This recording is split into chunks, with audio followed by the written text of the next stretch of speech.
Olá pessoal, eu sou o Dr. Marcelo Roxo, sou médico com atuação em neurologia com visão funcional integrativa.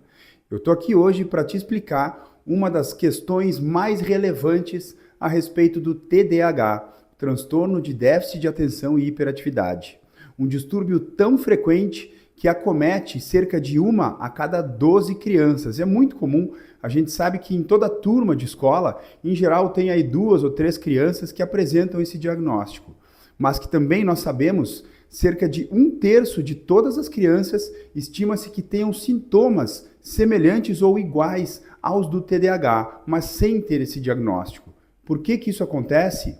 É isso que você vai entender nesse vídeo aqui de hoje e eu vou te explicar por que são tão comuns os sintomas do TDAH, embora não se tenha esse diagnóstico em grande parte das vezes, ou até mesmo na maioria das crianças que apresentam esses sintomas. Eu vou chamar aqui para fins didáticos, porque é um termo que não existe na literatura médica, de TDAH secundário, os sintomas de TDAH, quando na verdade não existe esse diagnóstico. Para você entender isso, o TDAH ele é consequência da deficiência de um neurotransmissor chamado dopamina, no nosso córtex pré-frontal, nessa região aqui que fica atrás da sua testa.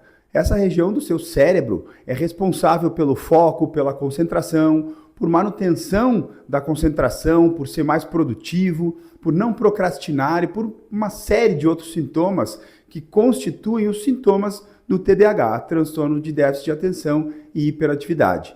Então, quando a dopamina está faltando, isso acontece desde o nascimento, a criança que tem TDAH, ela já nasceu com uma deficiência de dopamina. Essa deficiência de dopamina é quem vai provocar, vai causar os sintomas de TDAH. Para isso, eu vou fazer um gráfico que vou te explicar para ficar de forma mais simples para você entender. Então, esse aqui, imagina o seguinte, tá?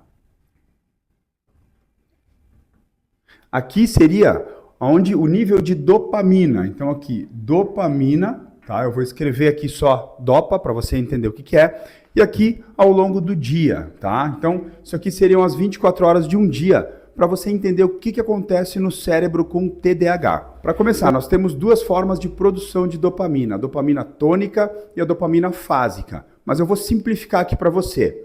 Imagina o seguinte, a dopamina tônica é aquela que mantém o tônus de dopamina, a base de dopamina. Ela é mais ou menos estável, frequente, contínua ao longo das 24 horas. Então, eu vou fazer a dopamina tônica, tá? Eu vou escrever aqui, ó, dopamina tônica nessa linha aqui.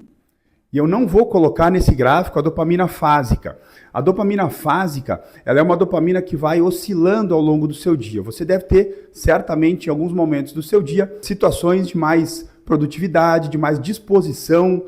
Então, nesses momentos do dia, geralmente a sua dopamina ela sobe um pouquinho, te deixa mais produtivo, mais engajado nas tarefas, nas atividades.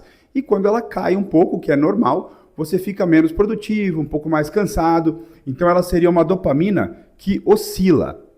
Eu não vou colocar no gráfico para deixar mais simples, vou deixar só a dopamina tônica aqui no gráfico. Então é o seguinte, no TDAH, imagina que a sua dopamina, ela está mais ou menos aqui, tá? Ela é uma dopamina que está abaixo do nível de base. Então, o problema no TDAH é na dopamina tônica, tá? Então, o gap, eu vou chamar de gap de dopamina, que é a diferença que você precisa para chegar no nível normal. Isso aqui é o normal, tá? Então, para chegar no nível normal, você precisa solucionar um gap de dopamina. Ou seja, precisa corrigir essa dopamina, levar essa dopamina que está baixa para o nível normal.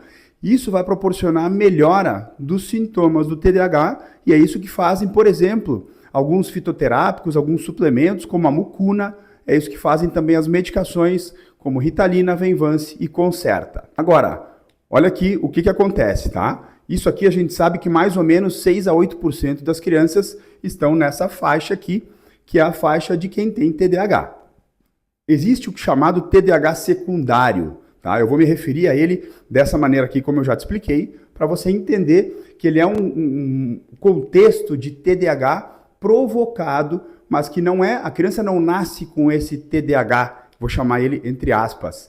Esse TDAH ele é provocado por uma rotina disfuncional, mas os sintomas eles são idênticos aos do TDAH, tá? Então, no TDAH secundário, ó, vou botar aqui, ó, TDAH secundário, tá? Vou botar assim. O gap de dopamina, você joga a sua dopamina lá para cima. Então, o gap de dopamina, ao invés de estar aqui embaixo, ele está aqui. Você jogou a dopamina do normal lá para cima. Então, o gap, agora, ele acontece para cima. Então, é uma dopamina que antes normal, agora se encontra aqui em cima. O que provoca? Essa é a grande questão, tá? O que causa o TDAH secundário? Se o TDAH primário, ele é causado por uma questão congênita, uma questão de nascimento, em que você tem uma deficiência de dopamina, o TDAH secundário, ele é causado por excesso de telas que aumentam a dopamina do seu cérebro, e o seu cérebro acaba se acostumando, por isso que ele eleva o nível basal de dopamina. Ele é causado por comportamentos de vícios, como, diz aí vários deles, tá? Vícios em drogas, pornografia, tudo isso aumenta também a necessidade do seu cérebro. Ele acaba se acostumando com uma dopamina sempre, persistentemente mais alta. Outro exemplo aqui, uso indevido de psicoestimulantes, que são Concerta, Ritalina, Venvance, são essas medicações que, quando usadas por quem não tem TDAH, acostumam o cérebro a necessitar de uma dopamina maior. Então, ocorre essa distorção. O gap não está mais aqui, ele está para cima do normal.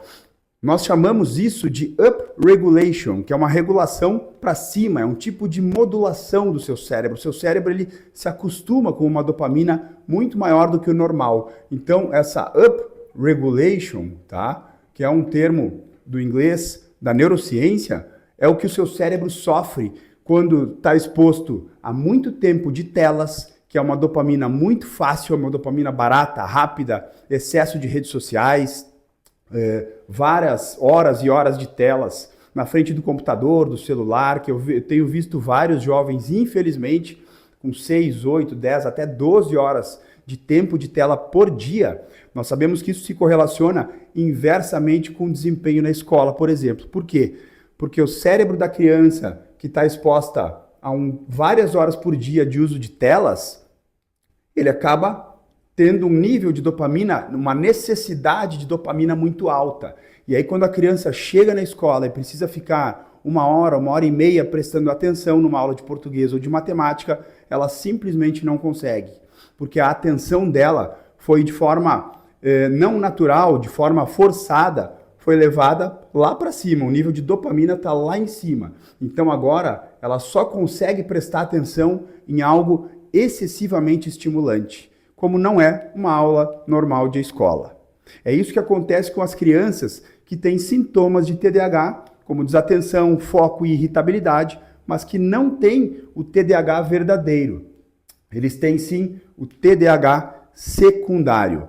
E esse é o grande problema do excesso de telas, dos comportamentos de vícios, como pornografia, como drogas, e também do uso de psicoestimulantes por quem não tem o diagnóstico de TDAH.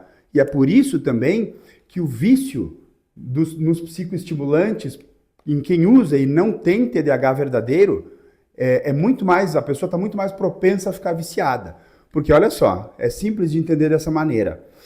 Pensa nisso aqui como uma deficiência de dopamina. Você está repondo dopamina em quem já precisa de dopamina. Então a pessoa precisava de dopamina e você trouxe a dopamina para o nível normal. Agora, quando você já tem dopamina no nível normal e você eleva a necessidade do teu cérebro para mais dopamina, teu cérebro passa a operar em um modo anormal, com uma necessidade excessivamente alta de dopamina. E depois ele não consegue mais voltar para cá, pelo menos não sem ajuda, sem auxílio médico, sem o acompanhamento de um especialista. Esse é o grande problema atualmente.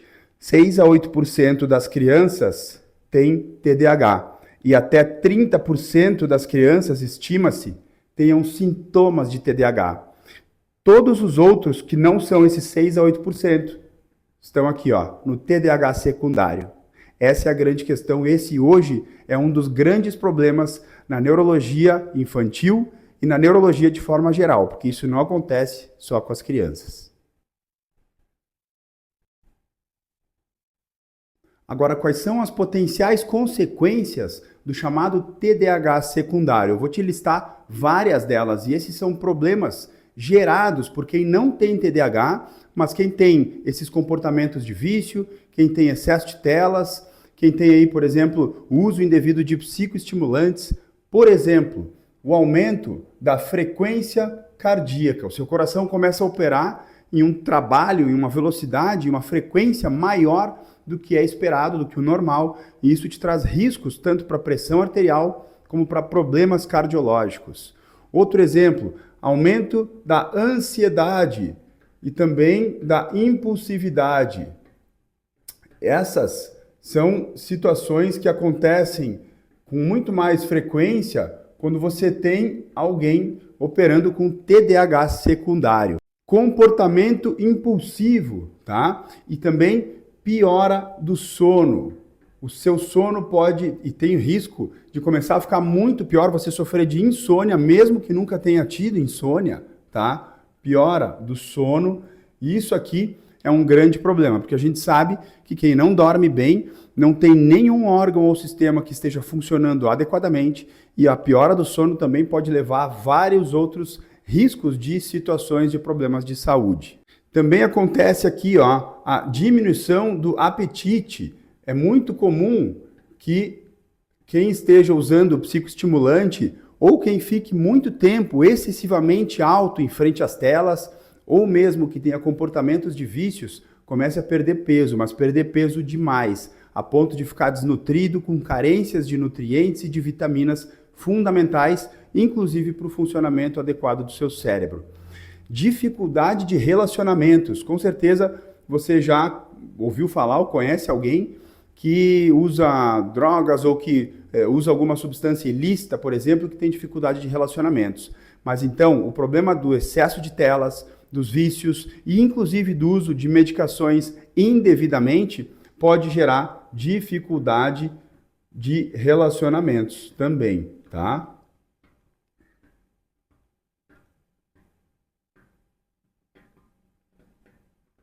E com o tempo, com o aumento da ansiedade, com a impaciência, acaba também acontecendo a dificuldade de concentração. Então acaba acontecendo o oposto de quem tem TDAH, por exemplo, e que usa, que faz o tratamento com psicoestimulantes e melhora a concentração. Isso aqui é o oposto que acaba acontecendo com o tempo. Então viram como faz toda a diferença o gap de dopamina estar abaixo da dopamina normal, que é o que acontece nas pessoas com TDAH, ou estar acima da dopamina considerada normal, que é o que acontece no TDAH secundário. Todas essas são consequências do TDAH secundário, mas ele é possível de ser evitado, basta para isso informação. Então eu te peço para compartilhar esse conhecimento com todo mundo que precisa ver esse vídeo, porque é o melhor vídeo de explicação de TDAH e de TDAH secundário que você vai ver aqui na internet. Se você gostou desse vídeo, aproveita para se inscrever no canal, caso ainda não seja inscrito, ativa as notificações, deixa o sininho ligado para você ser avisado sempre que um novo vídeo for publicado aqui no canal. E aproveita e compartilha esse vídeo com todo mundo que possa se interessar por esse conteúdo. Valeu, pessoal, até a próxima!